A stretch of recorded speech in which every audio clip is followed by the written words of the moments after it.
तो आपकी तो दुनिया ही अलग थी। उत्तराखंड, राजस्थान से भी नहीं हो, उत्तराखंड से हो, डॉक्टर वाली दुनिया, पेशेंट्स को देख रहे हो, फिर इधर अचानक से थी। सर मेरी 88 रैंक है। तो विश्वास था, सही सही बताओ कि जब आप रिजल्ट चेक कर रहे थे कि रैंक आ जाएगी मेरी, अंडर 100 का विश्वास था क्या? बहुत ट्रॉमेटिक फेज था मेरी लाइफ में एंड मैं कहूँगी कि वो मेरी लाइफ का ब्लंडर था। सर लाइफ तो एक ही है बिल्कुल। और आपके हर किसी के पास टाइम भी लिमिटेड है। तो हम अपने टाइम को कैसे यूज़ करें वो हमारे ऊपर डिपेंड करता है। जो मेरे साथ अगर ऐसा हो सकता है तो हो सकता है समाज में ऐसी बहुत लड़कियां हों जिनके साथ ऐसा हो। तो अगर कोई एक जना भी मुझसे मोटिवेट होके सही डायरेक्शन पे चले तो एक्चुअली मुझे लगा कि ये सब चीज़ें मैंने उन लोगों के लिए भी की हैं। कौन से वाले कोर्स में थे आपने? सर मैं रीपा लाइट में थी। अच्छा। जिसमें टेस्ट सीरीज थी, वीआईपी कंटेंट भी था जिसमें। अच्छा, वैल्यू एडिशन जो प्रोग्राम था। मुझे नहीं पता था एथिक्स क्या होता है, मुझे नहीं पता था इकोनॉमिक सर्वे क्या होता है और पब्लिक एडमिनिस्ट्रेशन क्या होता है। बल्कि जब मैंने प्री के लिए तैयारी करनी शुरू की थी तो मैं केवल पब्लिक एडमिनिस्ट्रेशन के पढ़ने लग जाती थी क्योंकि मुझे डिफरेंस नहीं पता चल रहा था कि पॉलिटी ये है और पब्लिक एडमिनिस्ट्रेशन अलग अलग है। थैंक यू मैम, सबसे पहले तो आपका समय देने के लिए। आप अपना इंट्रोडक्शन दे दीजिए एक छोटा सा। सर मैं doctor Deepti Mathur, I am a neuro physiotherapist और मैं प्रैक्टिस कर रही हूँ फिजियोथेरेपी देहरादून में लास्ट 16-17 ईयर्स से। और उसके बाद मैंने एकदम से प्लान किया कि आरएस एग्ज़ाम की तैयारी करूँगी। तो आपकी तो दुनिया ही अलग थी। उत्तराखंड, राजस्थान से भी नहीं हो, उत्तराखंड से हो, डॉक्टर वाली दुनिया, पेशेंट्स को देख रहे हो, फिर इधर अचानक से कैसे? सर मैं वैसे तो राजस्थान से ही हूँ क्योंकि मैं भरतपुर से बिलोंग करती हूँ, लेकिन मैं अपनी ग्रेजुएशन के लिए दैन पोस्ट ग्रेजुएशन सब कुछ मेरा देहरादून से ही हुआ। फिर सर कुछ समय ऐसा आया लाइफ में कि मेरी मैरिज हुई थी 2018 में। सर वो थोड़ा बहुत ट्रॉमेटिक फेज था मेरी लाइफ में एंड मैं कहूँगी कि वो मेरी लाइफ का ब्लंडर था और मैंने गलत चॉइस किया। उसके बाद सर मुझे काफ़ी परेशानी, मेरी फैमिली को भी काफ़ी परेशानी हुई। फिर कोविड का दौर आया सर। उस समय मेरे को टाइम मिला क्योंकि उस समय पेशेंट्स भी कम हो गए थे तो मुझे सोचने का टाइम मिला कि आगे क्या करना है। तभी मेरी सिस्टर ने मुझे बताया कि आप इस तरह से एग्ज़ाम की तैयारी कर सकते हो आरएस एग्ज़ाम के लिए। तो फिर सर 2023 में मैंने मन बनाया कि अब मैं एग्ज़ाम की तैयारी करूँगी और मैंने उस समय फिर अपने जो मेरा रेगुलर पेशेंट्स को देखना था वो मैंने थोड़ा कट शॉर्ट किया और बाकी का समय मैं अपनी पढ़ाई को देने लगी।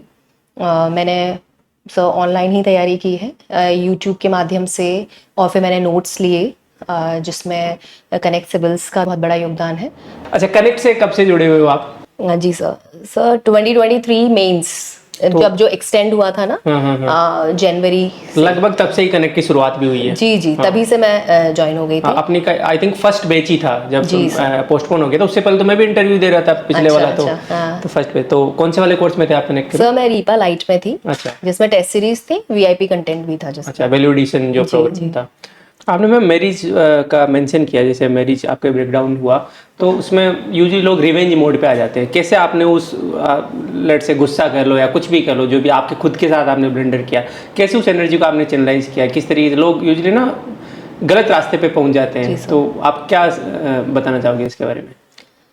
सर सबसे पहले तो जब मेरे साथ ये हुआ तो मुझे बिलीव ही नहीं हुआ कि मेरे साथ ऐसा हो सकता है। क्योंकि मुझे लगता था कि मैं तो काफ़ी समझदार हूँ, इंडिपेंडेंट हूँ, फाइनेंशियली इंडिपेंडेंट हूँ और मुझे काफ़ी लोग भी मुझे कहते थे, मेरे पेशेंट्स कहते थे कि आप बहुत अच्छे से लोगों को समझ जाते हैं।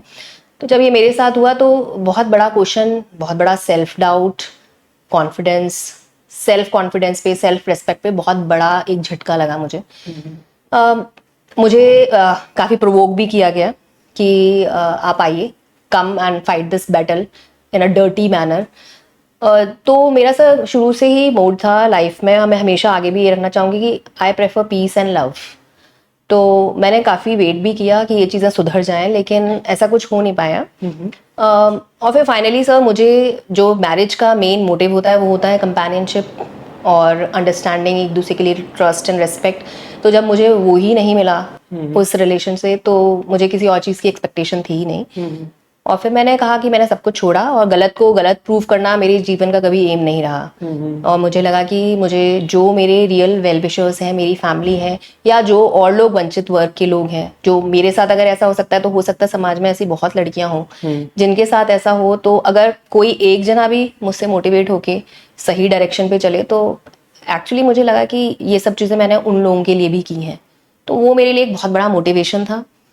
और साथ में मैं अपने राज्य से इतनी दूर रह के अपनी सेवाएं दे रही थी तो मुझे लगा अपने राज्य चल के और लोगों के लिए कुछ किया जाए। तो इस तरह से सर सारी एनर्जी चैनलाइज हो गई। तो सबसे बड़ा जो आप मैसेज देना चाहोगे ये कि ऐसी बैटल्स में आपको रिवेंज मोड में आके खुद की शांति वो नहीं करनी चाहिए, रादर पॉजिटिवली उस टाइम और एनर्जी को यूज करना चाहिए। सर लाइफ तो एक ही है, बिल्कुल। और आपके हर किसी के पास टाइम भी लिमिटेड है। तो हम अपने टाइम को कैसे यूज करें वो हमारे ऊपर डिपेंड करता है। तो चाहे मैंने अपने जो ये परेशानी का समय आया उस समय मैंने यही सोचा कि मेरे पास टाइम लिमिटेड है, अगर मैं ऐसे इन सब फालतू की चीज़ों में लगी रहूंगी तो ना तो मुझे मेंटल पीस होगा, ना मेरी फैमिली को मेंटल पीस होगा, और मैं कोई अच्छा एग्जाम्पल तो सेट नहीं करूंगी। तो आई वांटेड कि मेरे को अच्छा काम करना है और मैं बस इससे दूर हट गई सर, बिल्कुल सब कुछ छोड़ के। I think success is the best revenge. तो मतलब मुझे रिवेंज लेना ही नहीं है सर। हाँ नहीं, वो बोला कि यदि रिवेंज लेने से बढ़िया है खुद पे काम करो। जी, खुद पे काम करिए और जब आप औरों ऐसा बनिए कि औरों के लिए भी कुछ अच्छा कर पाए। तो मेरा सर यही मोटिव था, तो वो हो गया। और वैसे ही टाइम मैनेजमेंट जो है मैंने अपने काम के साथ पढ़ाई करके भी किया कि लिमिटेड टाइम है तो आप उसको कैसे यूटिलाइज करें। अच्छा, और ओवरऑल आपकी रैंक कितनी थी? सर मेरी 88th रैंक है। तो विश्वास था, सही सही बताओ कि जब आप रिजल्ट चेक कर रहे थे कि रैंक आ जाएगी मेरी, अंडर 100 का विश्वास था क्या?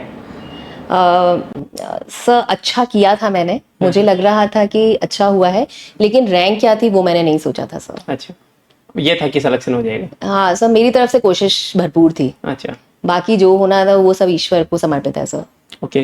कोचिंग संस्थानों का क्या रोल होता है? जैसे अभी आजकल चल रहा है कि सेल्फ स्टडी पे ज़्यादा ध्यान देना चाहिए, तो आपका क्या, जो भी आपका ऑनेस्ट टेक हो वो बताओ। जी सर। सर मैं बिल्कुल एक ज़ीरो कैंडिडेट आप मुझे मान सकते हैं, क्योंकि मैं बहुत समय से पढ़ाई से भी टच नहीं था मेरा। कभी ये जो सिविक्स वगैरह पढ़ते हैं 10th में पढ़ी थी सर मैंने, और उसके बाद मैंने मेडिकल की तैयारी की थी और मैं फिजियोथेरेपी प्रैक्टिस कर ही रही हूँ इतने सालों से। तो मेरे तो बल्कि यही टच था पूरा मेडिकल और ये सब चीज़ें। तो मुझे नहीं पता था एथिक्स क्या होता है, मुझे नहीं पता था इकोनॉमिक सर्वे क्या होता है और पब्लिक एडमिनिस्ट्रेशन क्या होता है। बल्कि जब मैंने प्री के लिए तैयारी करनी शुरू की थी तो मैं कई बार पब्लिक एडमिनिस्ट्रेशन के पढ़ने लग जाती थी, क्योंकि मुझे डिफरेंस नहीं पता चल रहा था कि पॉलिटी ये है और पब्लिक एडमिनिस्ट्रेशन अलग अलग है। तो उस समय सर कोचिंग संस्थान उस समय बहुत हेल्पफुल होते हैं, और डेफिनेटली किसी भी फील्ड में आपको गाइडेंस ज़रूरी है। बिना गाइडेंस के आप कुछ नहीं कर सकते। शायद कहने वाली बात है कि आपको गाइडेंस नहीं चाहिए। मैंने सेल्फ स्टडी की है नो डाउट, लेकिन मैंने जो भी किया है वो जो भी मेरे को गाइडेंस मिली वो कोचिंग इंस्टीट्यूट्स ने दी मुझे। मैंने ऑनलाइन टेस्ट सीरीज ज्वाइन की, मैंने नोट्स भी मंगाए, मैंने इंटरव्यू गाइडेंस प्रोग्राम ज्वाइन किया। हाँ, मैंने रेगुलर ऐसे कोचिंग नहीं की कि मैं, मतलब कुल मिला के है कि आपको ओवर डिपेंडेंट नहीं होना है कोचिंग ओवर डिपेंडेंट नहीं होना है सर, और सेल्फ एनालिसिस तो आपको करना करना ही पड़ेगा, मेहनत खुद करनी पड़ेगी। आप वहाँ से गाइडेंस, एक डायरेक्शन ले सकते हो, जी। कंटेंट ले सकते हो, मटेरियल ले सकते हो, और पढ़ना आपको खुद ही है, टाइम आपको खुद डिवोट करना है। मैंने जो भी टेस्ट सीरीज के पेपर्स दिए सर वो बहुत ही ऑनेस्टली दिए। मतलब मेरे पास पेपर आ जाता था, फिर मुझे जाना होता था कहीं से फोटोस्टेट करवा के लाने के लिए। तो मैं, ऐसा नहीं है कि मैं पेपर देखती ही नहीं थी, मैं पहले लेकर आती थी, फिर जब मेरा लिखने का टाइम शुरू होता था वो ही टाइम पे मैं देना शुरू करती थी, तभी देखती थी पहली बार पेपर। और सर अनअवेयरनेस तो हमारी इतनी थी कि हम मेंस का पेपर देने आए और मेरे को नहीं पता था कि जयपुर में सेंटर आता है, तो हम लोग भरतपुर आ गए, क्योंकि मैं भरतपुर से बिलोंग करती हूँ और प्री वहीं हुआ था। तो मैंने कहा मेंस भी यहीं होता होगा, और जब 3 दिन पहले आया कि आपका तो वहाँ सेंटर है, तब हम जयपुर आए मेंस देने के लिए। तो ऐसे लोग भी सेलेक्ट हो जाते हैं मतलब नहीं, जोक्स अपार्ट, आंसर राइटिंग का कितना क्या रोल है? सर आंसर राइटिंग का बहुत ज़्यादा रोल है, क्योंकि सबसे पहली बात तो आपका टाइम लिमिट, उस टाइम में आपको कंप्लीट करना है। एंड सेकेंडली सबसे इम्पोर्टेंट चीज़ ये है कि आपके पास दोबारा मिटा के लिखने का टाइम नहीं है, और ना आपको स्पेस मिलेगा। तो आपको सही से सोचना आए, उसको स्ट्रक्चर करना आए और उसको कंप्लीट करना है उसी लिमिटेड टाइम में। That is a big battle. तो डेली आंसर राइटिंग करते थे या फिर सिर्फ ओनली टेस्ट सीरीज के थ्रू आपने आंसर राइटिंग की? सर शुरू में करती थी मैं कि मैं 1-2 क्वेश्चंस लिख लेती थी डेली। उसके बाद फिर हफ्ते भर में, क्योंकि मेरा ये फर्स्ट अटेम्प्ट था तो मुझे इतना टाइम नहीं मिल पाता था। मुझे पढ़ना और फिर टेस्ट लिखना रोज तो मेरे लिए थोड़ा डिफिकल्ट हो जाता था। तो मैं ऐसा करती थी कि 1-2 क्वेश्चंस लिख लिए, फिर टेस्ट सीरीज में हफ्ते जो भी होती थी मैं पूरी करती थी उसको। सबसे बड़ा जो मोटिवेशनल फैक्टर है आरएस की तरफ जाने का वो क्या था? सर सबसे बड़ा फैक्टर तो मेरे लिए यही था कि I want to serve people. और मैं ऑलरेडी कर रही थी फिजियोथेरेपी में, लेकिन सर मैं बहुत लिमिटेड हो गई थी, और क्योंकि मैंने बहुत चैरिटेबल काम भी किया है सर, चैरिटेबल इंस्टीट्यूट्स में, NGOs के साथ भी मैंने काम किया है। लेकिन सर फिजियोथेरेपी ऐसी फील्ड थी कि जिसमें ना लोग थोड़ा अवेयरनेस तो बढ़ी है, लेकिन फिर भी जो लोअर स्ट्रेटा है वो अवेयर नहीं है, लाइट लेते हैं जी। लाइट लेते हैं। और वो भी अगर हम फ्री कैंप्स वगैरह ऑर्गेनाइज करते हैं तो भी उनका ये मानना है कि मैम दवाई दे दो, क्योंकि रोज टाइम निकालना, अगर हम फ्री भी कर देते हैं तब भी वो कहते हैं कि नहीं, रोज हम टाइम नहीं निकाल सकते। मतलब इंसान गाड़ी की जो सफाई है उसको 1 घंटा दे देगा, लेकिन शरीर के लिए नहीं देगा, रोज नहीं देगा। तो मतलब ये बड़ी थी। हालांकि जो थोड़ा एजुकेटेड लॉट है या थोड़ा अपर मिडिल क्लास है, दे नो, और वो आते भी हैं, बहुत अच्छे पेशेंट्स भी हैं, लेकिन मतलब सर्व नहीं कर पा रही थी। मेरे को ऐसा लग रहा था जैसे कुछ स्टैग्नेशन हो गया है। एंड दूसरा फैक्टर ये भी था, जब मुझे लगा कि इतना सही होके भी मैं सफ़र कर सकती हूँ, मुझे इस तरह की पर्सनल लाइफ में परेशानी आ सकती है, तो मेरे को लगता था कि मुझे कुछ फीमेल्स के लिए भी कुछ करना है। तो आपके पेशेंट्स का क्या होगा जब आप रास्ता ना जाओगे तो? सर मेरी सिस्टर जो है वो ऑर्थो फिजियोथेरेपिस्ट है, तो अभी भी वो मुझे सपोर्ट करती हैं, हम दोनों मिलके ही क्लिनिक देखते हैं। तो वो देखेंगी जब तक। फैमिली मेंबर्स का कितना बड़ा रोल है, सिस्टर्स, माता पिता इनका? सर सिस्टर का रोल बहुत बड़ा है, क्योंकि उनकी अनकंडीशनल सपोर्ट रही है हमेशा से। वो एक सीन होता है ना जिसमें केवल प्लेयर खेल रहा है अकेला और एक जना बैठा हुआ है पूरे स्टेडियम में, तो वो जो एक जना बैठा था सपोर्ट के लिए, वो मेरी सिस्टर ही थी। स्पेशली रिजल्ट से पहले विश्वास रखना। हमेशा हमेशा किसी भी समय मेरी पर्सनल एंड प्रोफेशनल लाइफ में जो भी मुझे परेशानी जब आती थी, तो वो unconditional support is my sister. और पेरेंट्स का रोल है, क्योंकि पेरेंट्स को एक्चुअली थोड़ी देर में बताया मैंने कि मैं तैयारी कर रही हूँ। अच्छा छुपे रुस्तम हूँ आप। तो पेरेंट्स को तो थोड़ा लगा कि ठीक है, अच्छा लगा, क्योंकि शायद कहीं ना कहीं पहले मैं बचपन में भी सर कहीं ना कहीं था, RAS का था, UPSC का भी था, लेकिन वो दिमाग में कोई सेट था कि डॉक्टर बनना है, लोगों का तकलीफ कम करनी है, तो मैंने मेडिकल भी ट्राई किया था और फाइनली फिर फिजियोथेरेपी में आ गए थे। मैं काफ़ी खुश थी सर अपने काम से, मुझे कोई शिकायत नहीं थी, अभी भी I am happy with that. लेकिन यही है कि फैमिली का सपोर्ट ये था कि पेरेंट्स ने तो बिल्कुल मुझे वही माहौल दिया, मुझे फिर से लगा कि मैं वही कॉलेज वाली स्टूडेंट हूँ, तो वो बिल्कुल वही माहौल था पढ़ाई का, वो मुझे डिस्टर्ब नहीं करते थे, समय समय पे खाना मिल जाता था मुझे। सही है, ये बहुत बड़ा होता है, क्योंकि यूजुअली एस्पिरेंट्स को बाकी चीजें भी देखनी होती है, बाहर रहना पड़ता है, खाने का देखना पड़ता है, कपड़े धोना, बहुत सारी चीजें होती हैं, तो वो वाली खैर अपनी अपनी स्ट्रगल होती है। तो अभी हम लोग डिस्कस कर रहे थे जैसे कि आप तो पिछले दीपावली कॉन्टेक्स्ट में एक वो हुआ था, तो उसके विनर भी आप, हमें पता ही नहीं था कि वो दीप्ति मातु सेमी, हम तो डिस्कस कर रहे थे कि अरे वो आप ही हो क्या। एक्चुअली पिछले दीपावली को हमने एक कंपटीशन रखा था बेस्ट आंसर राइटिंग का, तो बहुत सारे बच्चों ने सबमिट किया था, 200-300 बच्चों ने सबमिट किया था, उसमें कहते हैं टॉप 3 को हम गिफ्ट भेजेंगे दीपावली को। और मैम बताओ वहाँ पे अपनी जो बोतल है कनेक्सिवल्स को यूज कर रहे हैं भी। सर मेरे को मिला था गिफ्ट, और मुझे पहले मैंने ना क्योंकि मैंने टेस्ट सीरीज एक ही जगह ज्वाइन की थी और मैं रीपा लाइट में चेकिंग वाला सिस्टम नहीं था, तो मैंने जैसे ही मुझे आया कि दिवाली कॉन्टेस्ट हो रहा है, तो मैंने कहा मैं भी लिख के भेजती हूँ, मुझे पता चल जाएगा मैं ठीक ठाक लिख भी रही हूँ कि नहीं। तो मैंने लिख के भेजा, और मुझे सर कुछ ना कुछ था कि कुछ आएगा। तो मैं अपने घर आई हुई थी भरतपुर दिवाली के समय, तो फोन आया मेरे पास, कोरियर पहुंचा था देहरादून में, और मेरे पास गिफ्ट आई थी, और उसमें कनेक्सिवल की बॉटल थी और एक चॉकलेट का पैक था, और उसके साथ साथ वो एक बैग था जिसमें सारा सामान था, एक नोट भी था बहुत अच्छा, वो भी मैंने अपनी पूजा की जगह रख रखा है। तो सब यूज हो रहा है, सारी चीजें यूज हो रही हैं। 1-1.5 साल से यूज कर रहे हैं उसको, सही बात है। कितनी बार मन किया कि गिव अप करने का? जी सर 1-2 बार किया। अच्छा। क्योंकि जब मेंस की तैयारी कर रहे थे ना, जब वो 3 महीने में जो करना था, फर्स्ट मेंस जो था, और हो नहीं पा रहा था ना, फर्स्ट टाइम था मेरा, सिलेबस तो कभी कंप्लीट होता ही नहीं था। सही बात है। तो जब वो हो रहा था, तो मेरी सिस्टर आती थी शाम को कॉलेज से, और मैं पढ़ रही होती थी उस समय, तो वो मुझे आके देखती थी और वो कहती थी हाँ भाई ठीक हुआ, तो है ना, मैंने कहा बिल्कुल मत करना। बिल्कुल मत करना। मैंने कहा ये तो इतना ज्यादा हो रहा है कि नहीं करना, और लास्ट में आते आते वो बहुत ज्यादा हो जाता था कि मतलब हमेशा दिन में वही चल रहा है। मेरी फैमिली में भी सब लोग यही कहते थे, जब हम सोते हैं तब ये बैठी हुई होती है, जब हम उठते हैं तब ये बैठी हुई होती है, पढ़ रही होती थी मैं। तो मेहनत तो है मतलब। अच्छा, मेहनत के साथ आपको क्या लगता है लक का कितना बड़ा फैक्टर है? सर मुझे लगता है कि हमारा लक जो है वो हमारे कर्मों से बनता है, और रोज में, जैसे कहते हैं ना, डॉक्टर्स कहते हैं आपको दवा की नहीं दुआ की जरूरत है, और दुआ जो है आप किसी पैसे से नहीं खरीद सकते, और वो एक दिन में कहीं से नहीं आ सकती। वो जो आप डेली में जो कुछ भी कर रहे हो ना किसी के भी साथ, वो ही आपके दुआ के फॉर्म में कलेक्ट हो रहा है। इसीलिए मेरा मानना है कि ये जो ब्लेसिंग्स हैं बड़ों की, अगर आप किसी के लिए अच्छा नहीं कर सकते तो बुरा मत करिए, सही बात है। किसी का ट्रस्ट मत खराब करिए। तो ये सब चीजें थी जो मैं मानती हूँ, और उसी को मैं लक बोलती हूँ सर। अभी मैं आ रही थी तो मेरे एक पेशेंट का कॉल आया, क्योंकि वहाँ उत्तराखंड में लोगों को ना थोड़ी देर में पता चल रहा है कि क्या है आरएएस, आरपीएससी क्या है। तो वो लोग देख रहे हैं स्टेटस, लाइक भी कर रहे हैं, लेकिन वो सोच रहे हैं कि शायद फिजियोथेरेपी में ही कोई सर्विसेज है।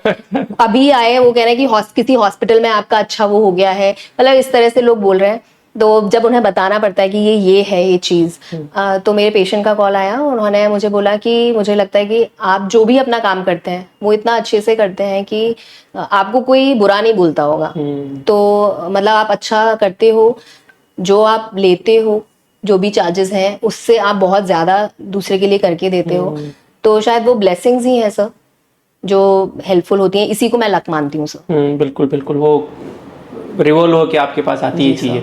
इंटरव्यू एक्सपीरियंस कैसा रहा आरपीएससी में? सर इंटरव्यू एक्सपीरियंस बहुत अच्छा रहा, और जो मॉक में मुझे गाइड किया सर मेरे मेंटोर थे क्रिप्टॉन सर। तो क्योंकि मैं प्रोफेशनल हूँ, मैं बहुत समय से काम कर रही हूँ, मेरी पब्लिक डीलिंग बहुत ज़्यादा है, तो मेरी ज़्यादा बात करने की आदत है, और मैं ये सोच रही थी कि मैं बहुत अच्छा बोल लेती हूँ तो ठीक ही रहेगा। लेकिन जब मैंने इंटरव्यू गाइडेंस प्रोग्राम ज्वाइन किया, तब सर ने मुझे बोला कि आप थोड़ा अपने आप को कट शॉर्ट करिए, क्रिस्प आंसर्स दीजिए, जितना पूछा जा रहा है उतना ही बोलिए, बहुत ज़्यादा फ्रैंक मत होइए। तो उसमें मेरे को काफ़ी सपोर्ट किया, और इंटरव्यू जो सर मेन इंटरव्यू था वो भी बहुत अच्छा रहा सर। सब लोग बहुत कोऑपरेटिव थे। बोर्ड किसका था? संगीता आ रहा है मैम। वहाँ ठीक था मामला? हाँ मामला ठीक था सर, बिल्कुल। वहाँ तो नहीं किया आपने ऐसा कुछ कि सब बोलने वाली थी मैं, लेकिन मैंने अपने आप को रोक लिया कि ये फाइनल इंटरव्यू है, और सर ने मुझे गाइड कर ही दिया, तो मुझे सर की बात याद आ गई थी कि आपको कंट्रोल करना है अपने आप। पता लगे वहाँ पे पूछ के आ जाओ कि आप ठीक हो क्या, आप अच्छा कर रहे हो, आप उनको मोटिवेट करके आ जाओ आप। जी सर। और सर ये भी था, जो 2 मेंबर्स थे वो कोई एजेड सर थे। अच्छा। काफी एजेड थे वो लोग, और एक संगीता आर्य मैम थी और एक और मैम थी। तो जो सर थे वो शुरू में बहुत काफी इस तरह के लुक थे उनके। अच्छा। हार्ड लुक्स थे दोनों सर के, और हंसना तो था ही नहीं, बस संगीता आर्य मैम हंस रही थी, मतलब मुस्कुरा रही थी, वो ठीक थी, और सब लोग काफी शून्य थे उनका चेहरा। तो वो सर जो थे वो लोग काफी ऐसे देख रहे थे, शायद प्रेशराइज करने के लिए। लेकिन जब बातें शुरू हुई सर, तो मेरा बात करने का तरीका तो यही है सर। हालांकि मैं रोक के बोल रही थी, लेकिन फिर भी तो थोड़ी देर में सर सब लोग मुस्कुराने लगे, और वो दोनों सर जो थे, वो मैं जब इधर से इधर देखती थी तो वो दोनों सर भी मुस्कुरा के बैठे हुए थे। तो मतलब लाइट हो गया था। आई थिंक यही होता है कि इंटरव्यू जितना इनफॉर्मल हो, तो क्योंकि मोस्टली 90% बच्चे तो फॉर्मल ही होते हैं वहाँ पे, जितना इनफॉर्मल बातचीत हो, वो भी बातचीत करने के लिए वहाँ पे बैठे हैं, बने बनाए आंसर्स उनको भी नहीं चाहिए, तो इसका फर्क पड़ता है। मुझे लगता है इंटरव्यू में आपके अच्छे मार्क्स आएंगे। एआई का यूज किया प्रिपरेशन में, ChatGPT वगैरह का? सर बहुत कम किया। और डाउट्स वगैरह होते थे तो कैसे क्लियर करते थे फिर? सर डाउट्स होते थे तो सबसे पहले तो यूट्यूब, क्योंकि आप लोगों के बहुत वीडियोस रहते थे, आपके एथिक्स के, इकोनॉमिक सर्वे के मैंने नोट्स वो वीडियोस देखे थे सर पूरे। क्रिप्टॉन सर से भी सर पूछ लेती थी मैं इंटरव्यू गाइडेंस के समय। बाकी जो नोट्स थे सर वो सब, और आप लोगों की गाइडेंस थी। आपको क्या लगता है आइडियल एज क्या होनी चाहिए प्रिपरेशन स्टार्ट करने की और एंड करने की, कि भाई अब बहुत हो गया? सर मेरे लिए age is just a number. तो मैं औरों के लिए तो कुछ नहीं कह सकती, मतलब मैं अपने आप को अभी भी और मैं आई एम अ फिजियोथेरेपिस्ट, तो मुझे फिट तो रहना ही है। हम लोगों का काफी फिजिकल एक्टिविटी रहती है, तो फिटनेस अगर है आपकी मेंटल और फिजिकल एंड इमोशनल, तो वैसे भी 18 की तो है आप। हाँ सर, और क्या 16 की भी लगती वो आरपीएससी भी छूट मिली होगी आपको, क्योंकि पता दे लेने दो। तो मैं तो अपने आप को सर 27-28 का ही समझती हूँ। अच्छा, ये शॉर्ट नोट्स का क्या फंडा है? बनाए थे शॉर्ट नोट्स?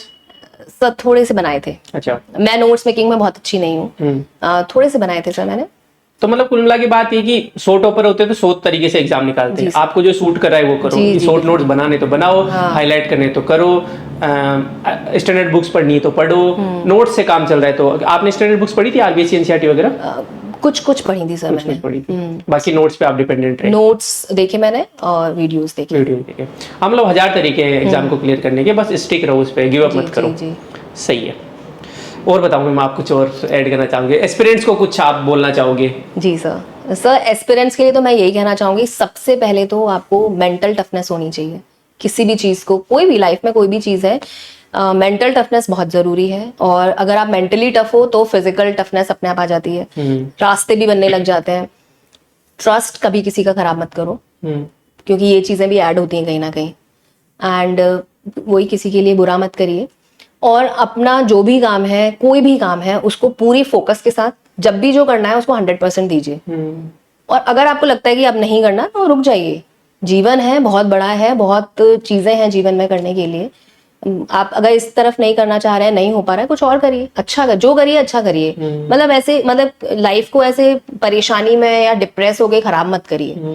कंसिस्टेंटली एफर्ट करिए, सही गाइडेंस लीजिए, तो आपका। आई थिंक एक चीज़ मैं और ऐड करना चाहूँगा मैम, कि बहुत सारे स्टूडेंट्स विक्टिम कार्ड खेलने लगते हैं कि मेरे साथ ये हो गया, मेरे साथ ये हो गया। आई थिंक परेशानी हम सबको है। आपकी जैसे पर्सनल लाइफ में हुआ, धर्मराज का मैंने एग्जांपल दिया, आपको पापा नहीं थे, मेरे साथ कुछ और इश्यू चल रहे हैं, सबके साथ कुछ ना कुछ चलता रहता है। बट हमारे पास चॉइस नहीं है, मतलब कोई दुनिया सुनेगी नहीं आपको, कोई नहीं सुनता। हाँ, कोई नहीं सुनता। सिंपैथी लेने से काम नहीं बनेगा आपको। अच्छा, एक चीज़ बताओ मुझे, जब आप प्रिपरेशन कर रहे थे तो कंसिस्टेंटली ऐसा था कि भाई 10-12 घंटे हो रहे हैं, या फिर कोई कोई दिन ऐसा आता था कि नहीं यार आज तो मैं नहीं कर रही? सर मैं क्योंकि वर्किंग भी थी, तो मेरे साथ ऐसा था कि मैं जब शुरू कर रही थी, शुरुआत जैसे जस्ट स्टार्टिंग, तो 2-3 घंटे, क्योंकि मैं बहुत समय बाद पढ़ाई कर रही थी, लेकिन मैं लूप में रहने की कोशिश करती थी। फिर धीरे धीरे बढ़ के वो 5-6 घंटे पे आया। बहुत सारे तरीके मैंने एक्सपेरिमेंट किए कि मैं स्टॉप वॉच लगा के पढ़ूंगी और वो करूंगी, और स्टॉप वॉच कई बार लगाती थी तो 7-8 घंटे ही हो पाता था, तो वो मुझे डीमोटिवेट करता था, मैंने हटा दिया वो। तो धीरे धीरे पढ़ते पढ़ते सर, मतलब मैं मानती हूँ 7-8 घंटे तो जरूरी है ही, और वो आपको कैसे भी निकालना है। और फाइनली फिर एग्जाम के पास, तो जैसे प्री से पहले मैंने 15 दिन कंप्लीट ऑफ ले लिया था। अच्छा। मेंस जो पहली बार जनवरी में होने वाला था, उससे 1.5 महीने पहले मैंने कंप्लीट ऑफ लिया था, वो तो एक्सटेंड हो गया था। फिर वो 6 महीने जो मुझे मिले, वो मतलब बहुत ही जेन्युइन पेशेंट्स ही मैं देखती थी, तो वो मैंने टाइम दिया काफी अच्छे से। 12 घंटे तो सर हो जाता था। जब एग्जाम के 2-3 महीने पहले 12 घंटे आप पढ़ाई कर रहे हो? 12 घंटे हो जाता था। वैसे रेगुलर 6-7 घंटे पढ़ाई कर रहे हो? हाँ, 6-7 घंटे तो पढ़ लेती थी सर। सर मैं कनेक्ट्स के लिए एक बात जरूर बोलना चाहूंगी, कि कनेक्ट्स में एक तो सबसे पहली है यूथ एनर्जी, जो कि बहुत जगह मिसिंग है। जब मैं सीरियसली बता रही हूँ, जब मैंने सबसे पहले क्योंकि मैं एक, देहरादून का एनवायरनमेंट बिल्कुल अलग है, वहाँ के जो भी मेरे लोगों से इंटरेक्शन है वो बिल्कुल अलग है, यूथ बहुत है, मर्चेंट नेवी, आर्मी, उसका रुझान बहुत है वहाँ पे।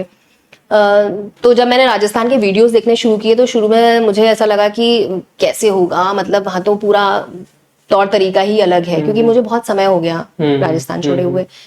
फिर जब कनेक्ट्स आया तो सर मुझे कुछ ऐसी फीलिंग हुई जैसे कि जैसा वो मेंटल मैचिंग ना सेम उसी लेवल की है, एक यूथ एनर्जी है। देहरादून में सर 90 साल का भी इंसान अपने आप को बूढ़ा नहीं मानता है, तो वो अपने आप को यंग ही मानते हैं। तो मतलब, तो वो नहीं मान रहे तो हम कहाँ से अपने आप को बूढ़ा मानेंगे। तो मतलब वो यूथ एनर्जी बहुत थी आप लोगों में, कनेक्ट बहुत था, मतलब आप जस्टिफाई करते हैं कनेक्ट। मतलब मैंने जब भी छोटी से छोटी चीज के लिए मैंने कनेक्ट करना चाहा, चाहे मैसेज के थ्रू, कॉल के थ्रू, तो मुझे आंसर्स मिले। वो बहुत अच्छा है। और सर की टैगलाइन है कि सिंसियरली काम करेंगे, सीरियसली नहीं। वो एक बहुत अच्छा है कि सब लोगों को यही करना चाहिए, जो करो सिंसियरली करो, लेकिन उसके लिए मुंह लटका के काम करने की जरूरत नहीं है। मैं तो मैम हमेशा टीम को भी यही बोलता हूँ कि हम सिलेक्शन की गारंटी नहीं देते, हम इतनी गारंटी देते हैं कि आप हमारे पास आते हो तो आपकी क्वेरीज को हम हैंडल करेंगे, आपको कभी भी लेफ्ट आउट फील नहीं करने देंगे। अब पढ़ना तो आपको ही पड़ेगा, मान लो आपने एथिक्स के लेक्चर देखे, एथिक्स का मान लो आपने नोट्स पढ़े, किसी भी उसका पढ़े, अब आपको डाउट आ रहा है तो आपको अप्रोच तो हमें करना पड़ेगा, आपके पास हमारी टेलीग्राम आईडी है, सब कुछ है, वो हमारी गारंटी है। बट हम ऐसा बोल दें कि आपको ज्वाइन करने से सिलेक्शन हो जाएगा, फिर नहीं कर सकते, नहीं हो सकता। दूसरा एनालिटिकल पैटर्न हो रहा है तो हूबहू क्वेश्चन भी मैच नहीं होंगे। बस एनालिटिकल आपकी जो थिंकिंग है उसको डेवलप कर देंगे। टेस्ट सीरीज में भी ऐसा है कि 200 में से 100 नंबर के क्वेश्चन सब वैसे पूछ रहे हैं कि आपको एग्जाम में ही सोचना पड़ेगा। जी बिल्कुल, यही कर सकते हैं हम तो। नहीं, वो बहुत अच्छा है सर, क्योंकि इस बार जो मेंस था उसमें तो सारा ही ऐसा था। मतलब जो हम पब्लिक एडमिनिस्ट्रेशन सब्जेक्ट सोचते हैं कि इजी है, वो वहीं का वहीं नोट से आ जाएगा, वो तक ऐसा था कि टर्म ही ऐसे उठा के दे दी कि आपको ब्रेक करके कुछ भी पढ़ा है वो सोच के लिखना पड़ा। एग्जैक्टली। तो अगर जब तक आपकी वो चीज नहीं है, अब मेरे साथ ये था कि सर मैंने जब सबसे पहला टेस्ट सीरीज लिखा था मेंस का, तो मैंने 6 घंटे में पेपर पूरा किया था। अच्छा ये टाइम लगता है। अच्छा, अब फिर बच्चे डिमोटिवेट हो जाते हैं जब फर्स्ट टेस्ट लिखते हैं, उनको 4 घंटे लगते हैं कि यार मैं कैसे कर पाऊंगा। आप बताओ 6 घंटे से आप फिर 3 घंटे में लेके आए पेपर को, 3 टाइम लगता है हो जाता था सर। तो मतलब लेकिन मैंने जो किया ना सर, मैंने इसलिए किया कि मैं अगर लिखूंगी ही नहीं तो मुझे पता कैसे चलेगा कि नंबर कैसे मिलेंगे। सही बात है। तो मैंने कंप्लीट किया पेपर। शुरू में सर मुझे थोड़ा थोड़ा टाइम ज्यादा लगता था, लेकिन मैं पेपर को कंप्लीट करती थी इसलिए, और मेरा सिलेबस भी नहीं पूरा होता था, तो मैं फिर सोच के जो भी मुझे समझ आता था वो लिखती थी। तो मतलब ये चीज मेरे दिमाग में हमेशा ही रहती थी। तो शायद इसलिए भी फाइनल में भी जब एग्जाम ऐसा आता है कि आपको हवा भी नहीं है जिस चीज की, फिर भी आप सोचने की जो आपकी आदत हो गई है, Exactly. तो वो आप लिखते हो कहीं ना कहीं सोच के, कहीं पढ़ा है क्या। इससे ढंग के ऑफिसर्स भी निकलेंगे ना, जो जी बिल्कुल, जिनकी थिंकिंग कैपेबिलिटी थिंकिंग और अच्छी क्या। है। तो सर वही तो चाहिए ना कि को हर चीज प्रिडिक्टेबल थोड़ी है, सही बात चीजें है। अनप्रिडिक्टेबल भी है, तो आप उसमें क्या करते हो, ये भी इम्पोर्टेंट है सर, जो आप लोग सिखा रहे हैं बहुत अच्छे से। और आई होप कि आगे भी बहुत अच्छा होता रहे कनेक्ट्स को। एंड आप हो ना, आप डांटते रहना हमें, कुछ भी गलत करे तो आप सीधा फोन लगा देना कि ये क्या चल रहा है, ये इसलिए तो नहीं आए थे तुम लोग यार।